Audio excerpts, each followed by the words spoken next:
শুভ সন্ধ্যা। Share বাজারের মূল খবর ডেইলি মার্কেট আপডেটে আপনাদের স্বাগতম। ডিএসইএক্স টানা পঞ্চম দিন ধরে ঊর্ধ্বে, আজ এটি 50.95 পয়েন্ট বা 0.98% বেড়ে 5271 পয়েন্টে পৌঁছেছে। বাজারের লেনদেনের পরিমাণ ছিল 722 কোটি টাকা, যা আগের দিনের তুলনায় 16.08% কম।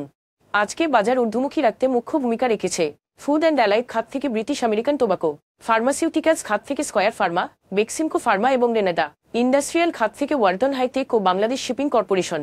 আজ ফুড অ্যান্ড অ্যালাইড খাত সর্বোচ্চ 2.74% লাভ করেছে। দ্বিতীয় সর্বোচ্চ লাভ করেছে ইন্ডাস্ট্রিয়াল খাত, যা ছিল 2.08%। অন্যদিকে সর্বোচ্চ ক্ষতির মুখে পড়েছে ইন্স্যুরেন্স খাত, যা ছিল 0.64% হ্রাস।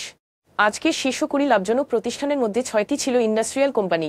আজকে সর্বোচ্চ দর বৃদ্ধি পাওয়া শেয়ারগুলোর তালিকায় ছিল Uttara finance and investments, golden harvest agro industries, RAK ceramics Bangladesh. অন্যদিকে আজকে সর্বোচ্চ দর হ্রাস পাওয়া শেয়ারগুলোর তালিকায় ছিল রেনউইথ যজ্ঞেশ্বর, দেশ জেনারেল ইন্স্যুরেন্স, সোনার বাংলা ইন্স্যুরেন্স। সোনার বাংলা ইন্স্যুরেন্স রেকর্ড ডেট শেষে আজ তাদের লেনদেন পুনরায় চালু করায় তাদের শেয়ার দর হ্রাস পেয়েছে। তবে এই শেয়ারগুলোর মূল্য পরিবর্তনের ক্ষেত্রে কোনো মূল্য সংবেদনশীল তথ্য প্রকাশিত হয়নি।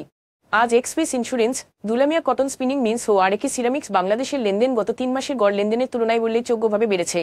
তবে এই লেনদেন বৃদ্ধির ক্ষেত্রে স্বাভাবিক কোনো কারণ জানা যায়নি। আজকের শীর্ষ দুটি সংবাদ: ব্যাংকিং খাতে আস্থা ফেরাতে এবং দীর্ঘদিন ধরে লোকসানে থাকা দুর্বল ব্যাংকগুলোকে পুনরুজ্জীবিত করতে 5টি ইসলামী ব্যাংক একীভূত করার উদ্যোগ নিয়েছে বাংলাদেশ ব্যাংক। এই পথনকশার লক্ষ্য হল আর্থিক খাতে স্থিতিশীলতা ফিরিয়ে আনা এবং জনগণের আস্থা পুনরুদ্ধার করা।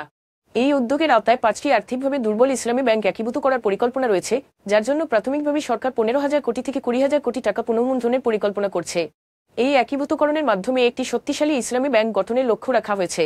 পুনর্গঠন পর এসব ব্যাংক বেসরকারি খাতে হস্তান্তর করে শেয়ার বাজারে তালিকাভুক্ত করার পরিকল্পনা রয়েছে, যার ফলে বাংলাদেশের ব্যাংক খাতে বিদেশি বিনিয়োগকারীদের আস্থার নতুন দুয়ার উন্মোচিত হতে পারে।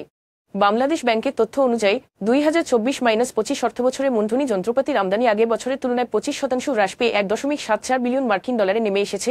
এ নিয়ে টানা 3 বছর ধরে পতন অব্যাহত রয়েছে। যদিও সামগ্রিক আমদানিতে ঘুরে দাঁড়ানোর আভাস দেখা যাচ্ছে, তবে বিনিয়োগকারীদের মধ্যে অনীহা এখনও রয়ে গেছে। দেশের উচ্চ মুদ্রাস্ফীতি এবং বেসরকারি খাতের ধীরগতির ঋণ প্রবাহ শিল্প সম্প্রসারণ ও উপভোক্তা চাহিদাকে বাধাগ্রস্ত করছে। মূলধনী পণ্যের আমদানির এই দুর্বলতা অর্থনীতির দীর্ঘমেয়াদী গতি ফেরাতে নীতিগত সহায়তা ও বিনিয়োগে আস্থা পুনরুদ্ধারে গুরুত্বপূর্ণ পদক্ষেপ নেওয়া এখন সময়ের দাবি। এখন এ পর্যন্তই, ধন্যবাদ।